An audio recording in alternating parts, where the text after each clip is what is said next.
Creepy College Horrors, Ria's Room, Maryland Edition. I spent my childhood in a small, dusty town in West Virginia, but for college, I attended a compact, lesser-known university located just 15 minutes away, across the border in Maryland. I was a freshman starting in 2021, and the aftershocks of the pandemic were still dictating campus life. The most noticeable effect was on housing.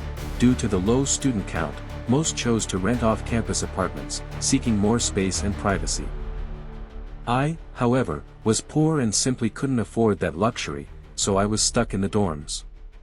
Since home was so close, I planned to drive back every Friday afternoon and return before 6 a.m. on Monday, but I was still determined to get the full college dorm experience. On move-in day, I met my new roommate. The school had shared her contact information with me, a somewhat odd practice, but she had messaged first and seemed perfectly pleasant.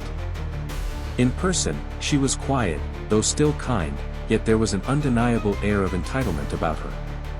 She once casually mentioned, "Everyone has single rooms because of the lack of students. I've had one since last semester, right up until you showed up." I, Lila, was taken aback by her bluntness and just stammered a change of subject. I quickly explained my weekend travel schedule, leaving Friday afternoon, returning Monday at 6 sharp. During the week, she rarely spoke to me, preferring to spend all her time over in her boyfriend's dorm. Then the truly creepy part began. That first Friday, I packed a duffel bag and headed out. I returned promptly at 6 a.m. on Monday, as promised. Since my first class wasn't until 10 o'clock, I decided to steal a few more hours of sleep. I lay down on my thick, memory foam mattress, exhausted. About 10 minutes later, I felt the edge of the bed indent. I froze. Too tired to fully process it, I waited a minute. Then, the mattress sprang back up. A surge of realization hit me. Someone had leaned on my bed. I cautiously turned and saw my roommate, Ria, facing the wall, seemingly asleep. I shook it off and went back to sleep myself. The next weekend was a chilling repeat. I left and returned at the exact same time. Moments after lying down, I felt the mattress indent again. But this time, it wasn't a gentle lean on the edge, the entire side of the mattress sagged, and someone was sitting heavily right beside me. I lay there, frozen stiff, holding my breath. I then heard them stand up. My bed was lofted quite high, I needed a step stool to climb onto it, so the sound of them jumping off was loud and unmistakable. I held my breath, then looked over. Ria was again lying on her bed, facing the wall. I didn't know what to think. Was this exhaustion? Sleep paralysis? It couldn't be, I was fully aware and could move. Could someone else have been in the locked room? Impossible, only we had keys. I convinced myself I was just imagining things and forced myself back to sleep. The following Monday, I was genuinely terrified. I walked in and saw Ria already lying down, facing my bed this time. I quietly climbed into mine and tried to sleep. 5 minutes later, I felt the distinct indentation again. I squeezed my eyes shut, felt the presence settle beside me, and braced myself to spin around. Then I felt a hand clamp down on the back of my neck. My heart plummeted, I thought I was going to black out. They didn't squeeze or apply pressure, they just held my neck, a contact that lasted what felt like hours. Finally, they got off. I remained frozen for a few agonizing moments, then turned around. Ria was facing the wall, sleeping. I didn't care. I bolted from the room, called my mother, and missed class. My mother immediately reported the incident to the university administration. They quickly approved a room change for me, but when asked about involving the police, I declined. There was no actual, concrete proof she had done anything. I simply requested that the school never assign her another roommate. While unpacking in my new room, I remembered a few unsettling details.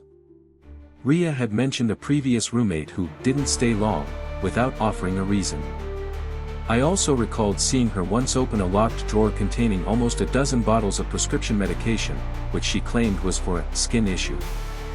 I wondered if she had a more serious disorder or was suffering from frightening side effects from the drugs. A few days later, I realized I had left a binder and a book in her room. The book was negligible, but she messaged me, asking me to retrieve the items. To avoid suspicion, I agreed. My key still worked. I slipped in while she was absent and sighed with relief. As I turned to leave with my belongings, she was standing silently in the doorway. I hadn't heard her unlock the door. I forced a smile to appear calm and walked past her. "Where's your new room?" she asked, her voice flat. I lied, saying it was on the first floor. She pressed, asking which hall, then what it was near, stairs, office, front. I lied again, claiming I didn't remember, but she kept demanding details. I gave another vague lie about the stairs, turned, and walked out, never seeing her again. My mother believes Ria was testing the limits of how close she could get before I woke up, and that the final morning, she may have actually attempted to harm me. I still wonder if I was hallucinating or if she was sleepwalking due to her medication. I hope, for the safety of others, she truly never had another roommate. Creepy College Horrors, The Business Building Crawler, Maryland Edition. I attended the University of Huddersfield, a fictional name for the Maryland School, from 2021 to 2023. It wasn't exactly known for its vibrant nightlife, so students often ended up spending late hours in the 24/7 academic buildings. I, Marcus, was not one for late nights, but my advanced statistics professor was notorious for crippling assignments. The deadline for a massive project was approaching, and my laptop had started malfunctioning. I decided to use the robust computer lab in the business building.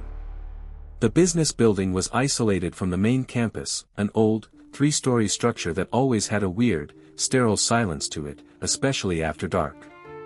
But the second-floor computer lab was usually empty after 9 p.m., making it perfect for focus. That night, I arrived around 10 p.m. The campus was dead quiet, and the interior of the building felt noticeably colder than the outside air. I swiped my student ID, the door beeped and unlocked, and I was hit with an overwhelming odor of harsh cleaning chemicals. This indicated that the cleaning crew had finished their rounds and were long gone. I settled into the computer lab, booted up a machine, and started grinding. For a while, the only sounds were the soft hum of the computer and the tapping of my keyboard. I kept an eye on the clock, determined to leave before 1 a.m. But around 11:30 p.m., things took a turn. I heard a distinct door slamming shut somewhere deeper within the building. I tried to attribute it to the air conditioning or a late janitor, but I knew the janitors had already left. I tried to focus, but then came the footsteps. Slow, heavy, echoing steps coming from the hallway outside the lab. They weren't rushed or faint, whoever it was, they were walking as if they wanted to be heard. I froze in my chair, staring blindly at the screen, praying they would just pass by. Instead, the steps stopped directly outside the lab door. I could have looked through the small glass panel, but I couldn't bring myself to move. I held my breath. After what felt like an eternity, I heard the door handle being violently rattled. It wasn't a casual test, it sounded like someone was deliberately trying to terrorize me, trying to force the locked door open. The lab doors automatically locked after hours, so I knew they couldn't just walk in, but the aggressive rattling made me feel sick. After about 30 seconds, the sound ceased. The footsteps resumed, slowly moving down the hall until they faded away into the silence. I debated leaving, but the project was due in the morning. I convinced myself it was just a bored student messing around and resumed typing. Not 10 minutes later, I heard it again, footsteps. But this time, they weren't coming from the hallway. They were above me. The ceiling in that old building was made of thin acoustic panels, and this was not the sound of rattling pipes. This was the unmistakable sound of someone crawling or dragging themselves directly across the tiles. I stared up, terrified. I saw one of the tiles shift slightly, just enough to confirm weight was pressing down on it. Then came a slow, deliberate creak, like someone carefully lowering themselves, attempting to make no sound. That was it. I had reached my limit. I yanked out my flash drive, shoved my notebook into my backpack, and sprinted for the door. The moment I stepped into the hallway, it was like entering a different dimension, dimly lit by buzzing fluorescent lights, the only sound my sneakers squeaking against the polished floor. I walked as fast as possible toward the stairwell. I shoved the door open and started down.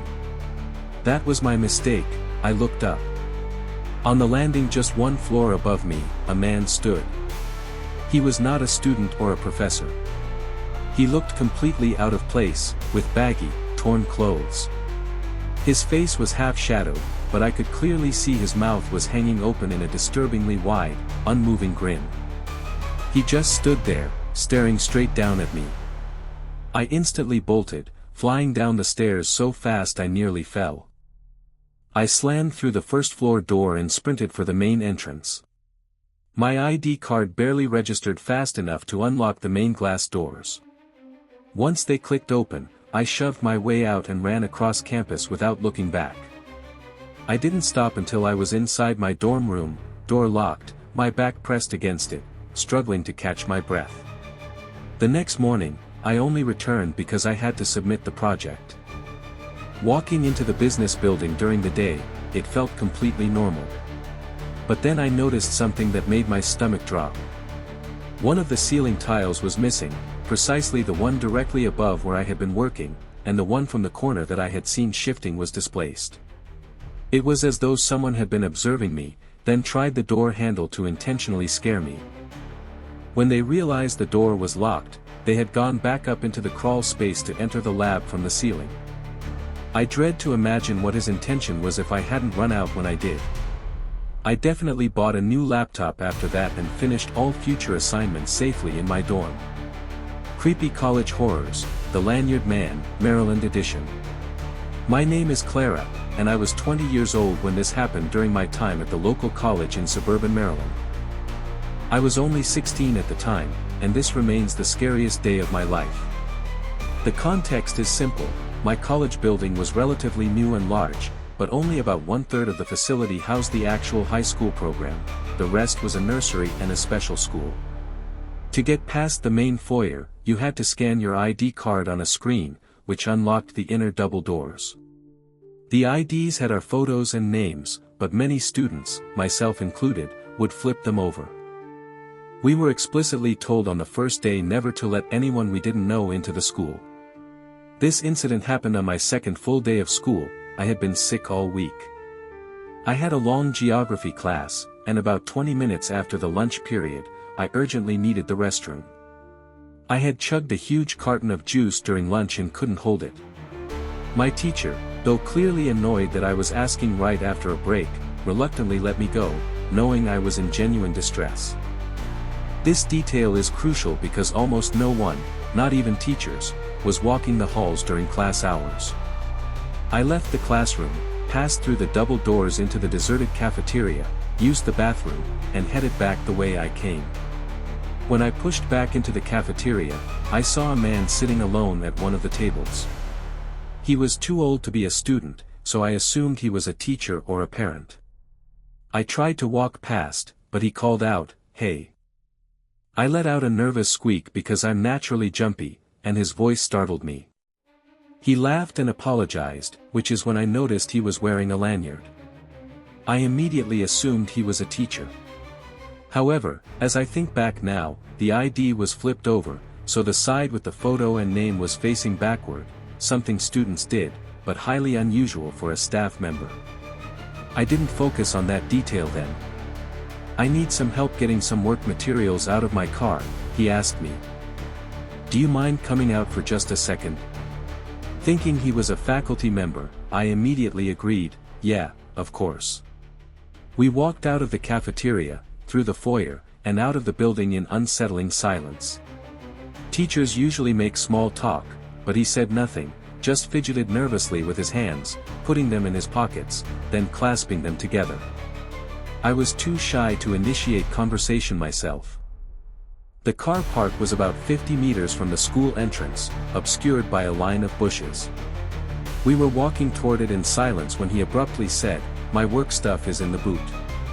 I have a few bags, so I just need you to help me carry a couple into the school." I confirmed that was fine. He pointed to a blue car, down at the end. As we got within a few meters of it, I caught sight of movement in the back window. As we drew closer, I realized there were at least 2 men hiding in the back seat. I froze. Instead of instantly running, I experienced a terrible moment of mental blankness. I guess they saw me looking because the back door suddenly swung open, and a man scrambled out. The man who I thought was a teacher immediately grabbed my arm as I finally turned to bolt back toward the school. He was tall and large, and I was only 5 feet 2 inches and quite underweight, but a pure rush of adrenaline flooded my system. I yanked my arm free with every ounce of strength I had and started sprinting back. I could hear multiple heavy footsteps pounding the pavement behind me. Thank God they stopped quickly, because the school's entrance had large, glass automatic sliding doors, and you had to wait for them to open. They definitely would have caught me if they had kept running. I burst into the foyer and ran straight toward the open cafe, which was attached to the library, and told the person working there what had happened. She immediately calmed me down, took me to the main office, and called my parents and the police. Security cameras in the parking lot captured the entire incident, and the men were later caught and charged with attempted kidnapping. It turned out the man was able to get past the initial entrance because he was using a student lanyard that had been dropped outside the school. That's why the ID was flipped over. I didn't return to school for several weeks, and I'm still in therapy processing the experience.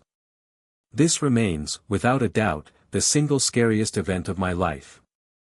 Really scary stories, every day. Subscribe, like if you like, turn on the bell so you don't miss new videos.